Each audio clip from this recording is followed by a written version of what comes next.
Hello tout le monde, donc si aujourd'hui je vous fais cette vidéo, c'est pour vous faire une vidéo que j'avais envie de tourner depuis pas mal de temps, mais que je ne trouve pas réellement le temps de vous la faire.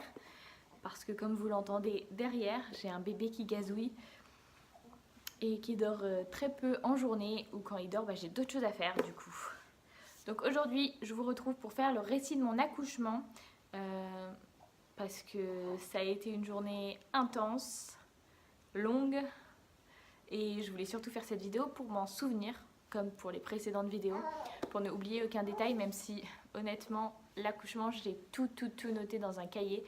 D'ailleurs je vais m'en servir comme appui, bien évidemment j'ai mis des détails dedans que je ne citerai sûrement pas, même si je vais être très transparente avec vous. Donc si vous êtes proche de l'accouchement ou autre, je vous déconseille de regarder cette vidéo qui va retracer réellement la réalité des choses que j'ai vécues. Après, tout accouchement est différent, c'est pas parce que moi j'ai vécu ça de cette façon que forcément pour vous ça va être ressenti de la même façon. Chacun a une tolérance de douleur qui nous est propre, et ça ne se passe jamais pareil d'un accouchement à un autre. Je vais vous faire un petit peu étape par étape parce que je me souviens des détails, mais en le faisant en vidéo je me rends compte que c'est assez flou.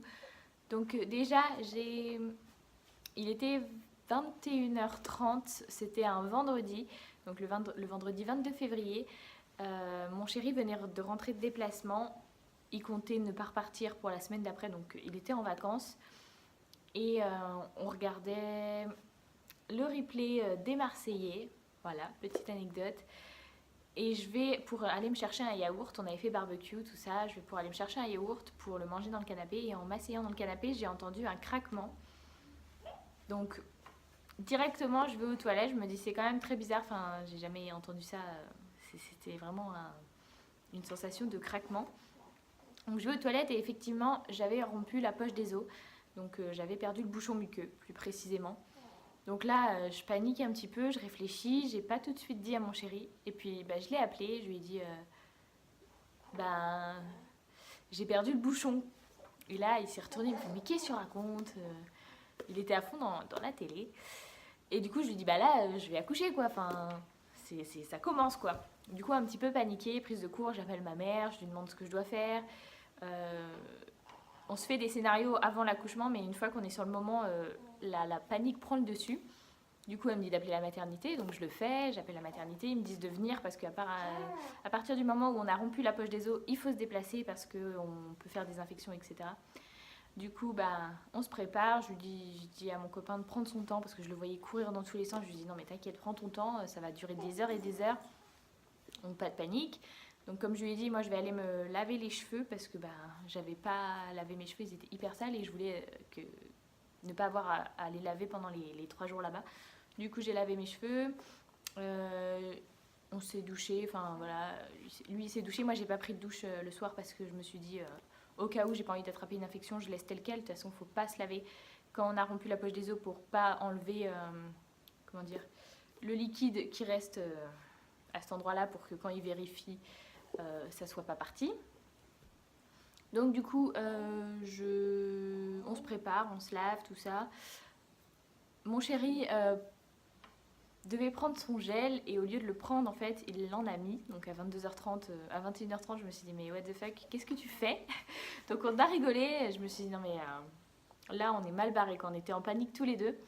Donc mes affaires étaient déjà descendues en bas, donc toutes les valises étaient dans le couloir.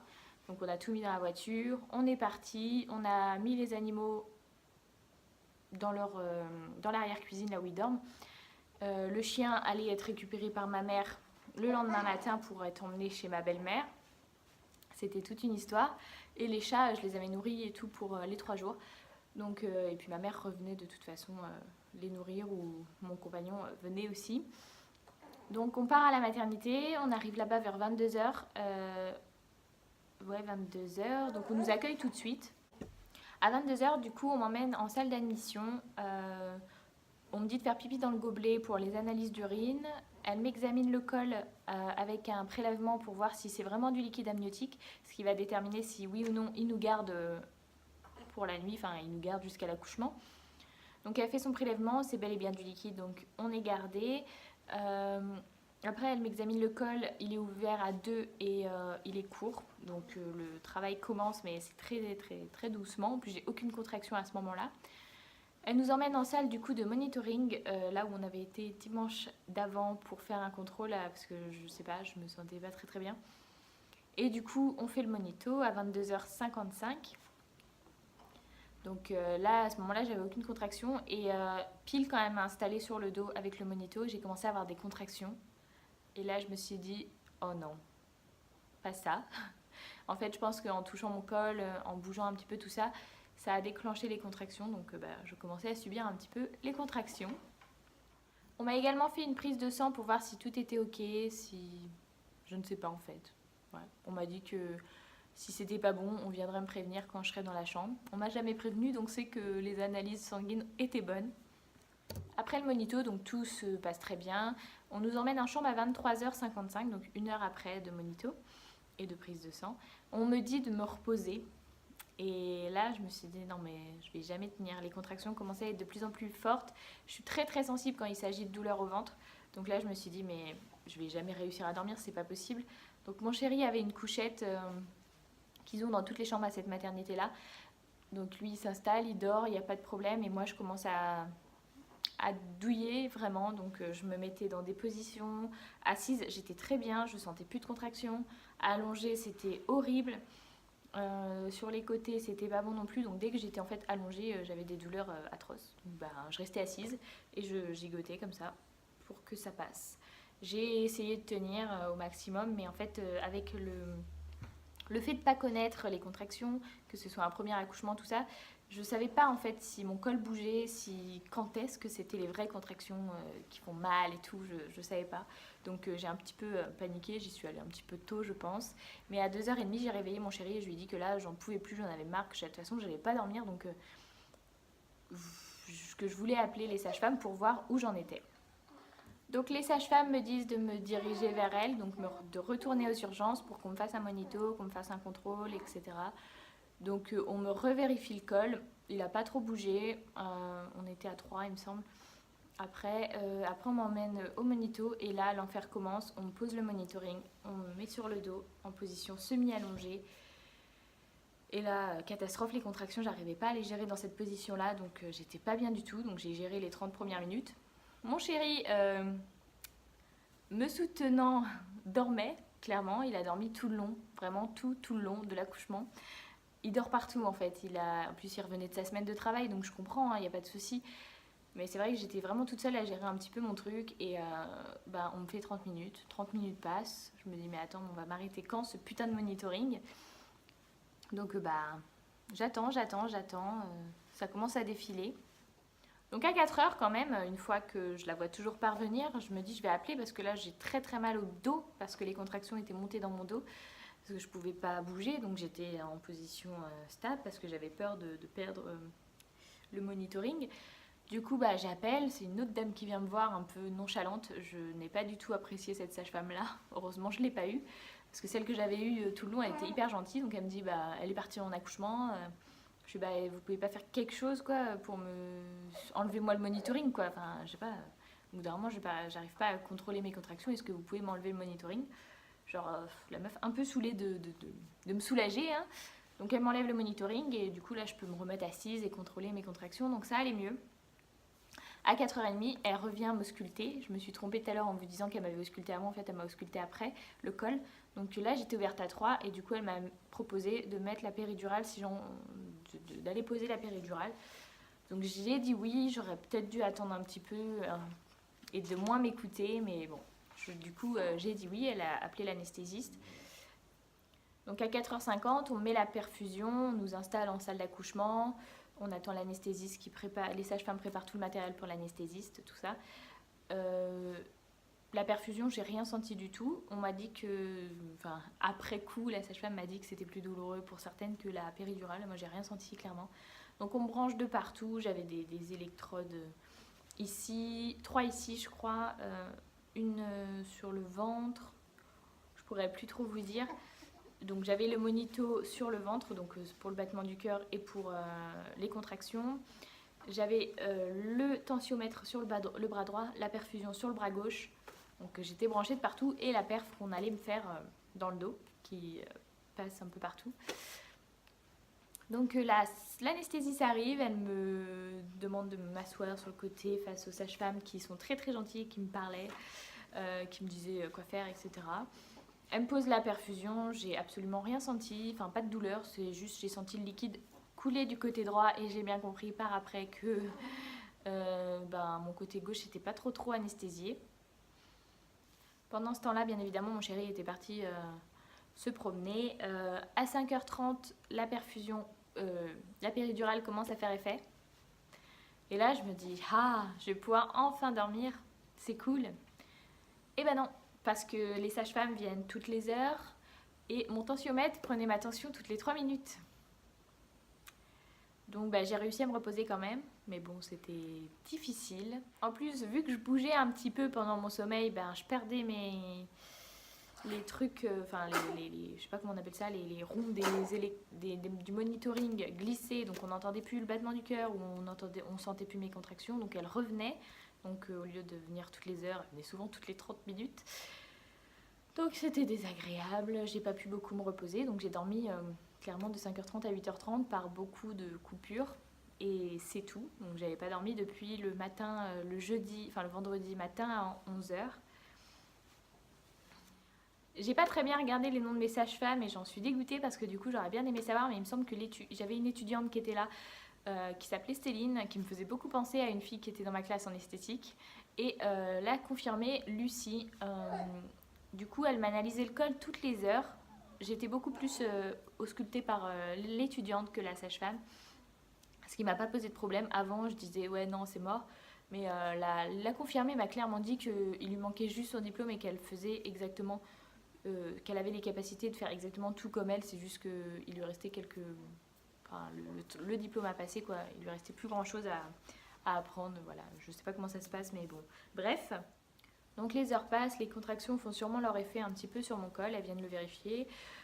Il bouge pas énormément, c'est à 9h par contre, là il y a les douleurs, c'est pas des douleurs, mais les envies de pousser ont commencé et là ça a été l'enfer.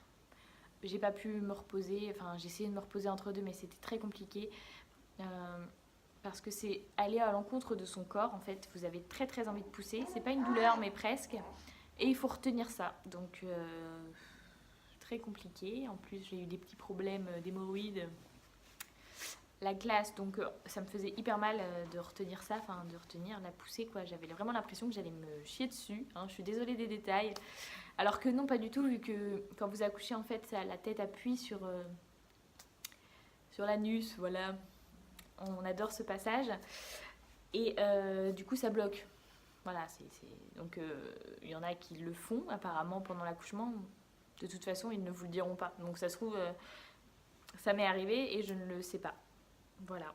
Et donc, pour expliquer un peu pourquoi il ne faut pas pousser, c'est pour pas aller à l'encontre de son corps, enfin de la descente. Et en gros, pour pas vous abîmer, pour pas s'abîmer le périnée, il ne faut pas pousser. Et moi, j'ai poussé très fort une première fois, et sauf que juste après, elle m'a dit de ne pas pousser parce que ça allait le faire descendre beaucoup trop vite. Et lui, comme moi, on n'allait pas du tout apprécier la descente là. Donc bon, je me suis retenue, mais ça faisait très mal de pas pousser quand même. De 8h à 11h, je passe de 7 à dilatation complète. Je vous ai pas trop parlé des centimètres parce que c'est très vague. J'ai écrit ça, donc c'est que ça doit être vrai, mais je m'en rappelle vraiment pas. Je sais juste que j'ai été à dilatation complète vers 10h30, 11h parce que j'ai envoyé un message à ma mère. Et du coup, à partir de ce moment-là, en fait, quand on est à dilatation complète et que la descente se passe bien, que bébé va bien, ils nous font attendre 2 heures pour que bébé s'enclenche bien dans le bassin. Et ça a été les 2 heures les plus longues de ma vie. Clairement, parce que là j'ai eu très mal, enfin c'était pas des douleurs comme je vous disais mais presque, enfin ça se ressent comme une douleur en fait, hein. C'est très désagréable, c'est à chaque contraction en fait, vous avez très envie de pousser. Donc je sais pas si la péridurale faisait effet encore ou pas, je sais pas si c'était des contractions, enfin je sais pas trop ce que je ressentais en fait, j'arrive pas à mettre des mots sur ce que je ressentais, c'était très désagréable et mon copain pourra en témoigner. Donc pendant ce temps-là, vous pouvez être sûr que j'ai appuyé comme une tarée sur ce fucking bouton de perfusion qui n'a servi à rien. J'ai pas expliqué, mais pendant de 8 à 11, en fait, on m'alternait sur le dos, sur le côté, parce que je n'avais pas de perfusion, enfin, j'avais pas de péridurale du côté gauche, je sentais tout. Donc, elles essayaient de me bouger un petit peu, droite-gauche, sur le dos et tout, et ça n'a rien changé. Et en plus, vu qu'on me laissait une demi-heure sur chaque côté, ben, j'avais très mal aux membres. Parce que comme on est quand même assez lourd hein, quand on est enceinte, du coup j'avais hyper mal au dos quand j'étais sur le dos, hyper mal aux hanches quand enfin sur les hanches ouais, quand j'étais sur les côtés, enfin misère. Donc avant de partir pour les 2 heures ou pendant ces 2 heures, il me semble qu'elles sont, enfin je sais plus à quelle heure hein, clairement, j'étais dans le vague moi de toute façon. Elles essayent de regarder comment il s'engage, donc elles m'auscultent le col et elles essayent de voir comment il est tourné en fait, voir comment sa tête s'engage. Et elles n'arrivaient pas à voir du tout. Pour elles, il n'était pas très bien engagé dans le bon sens. Du coup, elles ont ramené l'appareil d'échographie, elles ont essayé de regarder, elles n'y arrivaient pas, donc elles ont appelé un gynécologue un échographiste gynécologue pour qu'il regarde et qu'il leur dise un peu ce qu'il en est.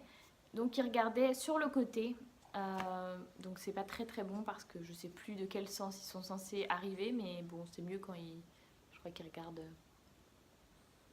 je sais plus, bon bref. Sur le côté c'était pas très bien, mais bon ils auraient pu facilement le tourner je pense pendant la sortie. Donc c'était pas gênant non plus, on n'a pas fait de césarienne et ça c'est tout ce que j'avais peur quand elles m'ont dit qu'ils s'engageaient pas très bien. Je me suis dit non, on va pas passer en césarienne après tout ce que je viens de vivre, non. Et du coup non, on est resté par voie basse et je ne sais pas si elles l'ont tourné pendant qu'elles l'ont sorti ou s'il est sorti comme ça, mais il est sorti. 13h15, on a le feu vert pour pousser. Donc elles se préparent tout, elles avaient tout préparé entre 13h et 13h15 il me semble. Et là, du coup, elles m'installent avec les petits anneaux pour tenir les mains sur le côté. Mon chéri avec son brumisateur. Ah oui, parce que j'ai pas mangé, bu depuis la veille à 21h30. Donc ça faisait 16h. Et j'avais pas dormi depuis la veille 11h du matin. Donc j'étais à bout de souffle. Elles m'ont quand même autorisé à boire des fonds d'eau de temps en temps parce que j'étais assoiffée. Ma tension était descendue à 10. Bah, c'est normal. Là, tu peux pas me demander de péter la forme alors que je vais crever clairement. Enfin, franchement, à ce moment-là, j'avais vraiment la sensation que je ne pourrais jamais pousser, que j'avais pas assez d'énergie pour. Et mon chéri était avec son brumisateur qui m'a sauvé la vie pendant les poussées parce que franchement, j'avais la bouche très sèche. Moi, je bois des litres d'eau par jour. Donc là, clairement, qu'on m'interdise de boire, c'était pire que tout. Du coup, bah, on m'autorise à pousser. J'ai une auxiliaire de puériculture qui était à côté de moi en train de me dire quand j'avais des contractions et les 2 sages-femmes qui s'occupaient de la sortie. J'avais une bassine sous les fesses pour que tout le sang tombe, enfin je ne sais pas quoi, enfin bref, je ne sais pas ce qui se passait en bas, moi j'ai pas regardé. Du coup, je pousse, et là, elles me disent que je pousse très bien, mais elles me disent que je pousse pas assez longtemps pour qu'ils s'accrochent dans le... En fait, quand on accouche, il y a plusieurs crans apparemment dans la descente, et qu'il y a un cran où ça permet de bloquer la tête, de bloquer le bébé, et comme ça, il est proche de la sortie en fait. Et moi, j'arrivais pas à le bloquer, donc il descendait, il remontait, donc ça m'épuisait. Et au bout d'un moment, j'ai fait bon allez là, prends toutes tes forces, faut le sortir. Donc je me suis bien énervée un bon coup. Elle m'a dit de prendre mes cuisses, donc j'ai pris mes cuisses plutôt que les anneaux. C'est vrai que c'était plus simple, je me suis bien énervée. J'entendais mon chéri qui me disait allez. J'entendais que lui finalement, enfin j'étais concentrée sur sa voix et du coup ça m'a donné une force de taré. Donc je l'ai accroché finalement. Et là j'ai senti une de ces choses, une de ces douleurs. Et je me suis dit j'arrête. Et là, je leur ai dit, j'arriverai plus, j'ai plus de souffle. Je pensais qu'il sortait, moi. Et non, il était juste coincé à un cran qui était proche de la sortie, mais pas tant que ça finalement. Et du coup, bah, il fallait repousser. Là, j'en pouvais plus. Ça devenait long et ça me faisait hyper mal. J'avais l'impression que si je poussais encore, ça allait me déchirer vraiment tout. Mais bon, j'ai pris mon courage à 2 mains et puis je sentais même pas les contractions, donc je savais pas quand pousser. Mais par contre, je sentais tout ce qui se passait en bas, quoi. Du coup, bah, j'ai poussé et j'ai réussi à le sortir tant bien que mal. Et quand la tête est sortie, elles m'ont dit d'arrêter de pousser et de pousser comme ça, là. du coup pour sortir les épaules. Et une fois, elles m'ont demandé si je voulais le prendre. J'ai dit non. J'ai pas osé en fait. C'est mon premier bébé, donc je savais pas porter un nourrisson. Je me voyais pas l'attraper de mon vagin. Non, non, non. Du coup, j'ai dit non. On me l'a mis sur moi et là, c'était le moment d'explosion.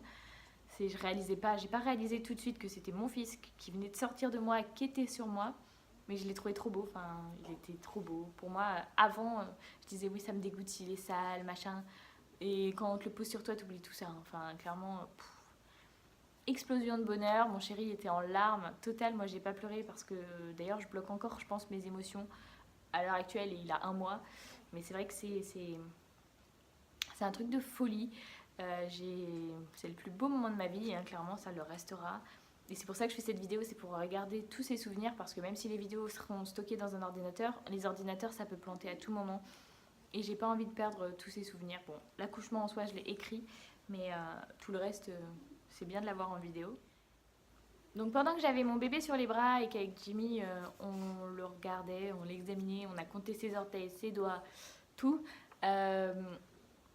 moi, j'étais en train de me faire recoudre. Sauf que je sentais tout, tout, tout, tout, tout, tout. J'ai... Fou, ha. Ouais. Alors ça, c'est pas une partie de plaisir. J'ai eu que 3 points, mais je m'en souviendrai. Hein. Mais du coup, pendant que je souffrais, je pensais à mon bébé. Je regardais mon bébé pour passer la douleur. Et c'est vrai que ça aide. Hein. On se dit, c'est pour la bonne cause. Mon bébé ne va pas me laisser finir cette vidéo alors qu'il reste que 2 minutes. Pendant l'accouchement, j'ai pas précisé, mais on m'a vidé la vessie pour que... Je sais pas, pour qu'il passe mieux. Bref, on m'a vidé la vessie. Mon chéri pourrait vous dire pourquoi, moi je m'en rappelle plus. Elles me l'ont dit en plus, mais... Et du coup, à la fin de l'accouchement, elle voulait me revider la vessie. Et là, j'ai dit non, non, non, non, non. Déjà, avec la péridurale, je sentais tout. J'ai dit non. Elle m'a dit, bah si vous voulez, vous pouvez essayer toute seule. Je fais, bah oui, oui, je pense que je peux faire pipi encore toute seule. Donc, elle me met une bassine sous mes fesses. Moi, quand elle m'a dit je peux faire pipi toute seule, je me voyais déjà me lever, aller aux toilettes. Non, non. T'as la perfusion, t'as la péridurale, meuf, tu restes allongée. Donc bon, elle me met une bassine sous les fesses et elle me dit bah là vous pouvez faire pipi. Et puis elles étaient en train de préparer mon fils juste à côté, donc je regardais mon fils. Et en fait on me tapait la discute. Mais comment veux-tu faire pipi dans une salle où il y a 3 personnes, plus ton copain, et pisser dans une bassine quoi, enfin... Donc j'ai mis 5 bonnes minutes avant de faire pipi. En plus elle me parle, elle me dit « Oh pardon mais vous voulez peut-être que j'arrête de vous parler pour... Oui oui c'est mieux. Ça fonctionnera un petit peu plus rapidement je pense. Du coup j'ai fait pipi, tranquille, tout allait très bien. J'ai réussi, victoire. Parce que vider la vessie c'est pas très très agréable. Hein. Donc après ça, donc ça c'était proche des fins des 2 heures. En fait, quand vous accouchez, ils vous laissent 2 heures avec votre bébé, votre compagnon pour faire le pot à pot, l'allaitement, etc. Pour faire connaissance avec votre bébé. Donc une fois que toutes ces 2 heures sont passées, que le petit était nettoyé, que moi j'étais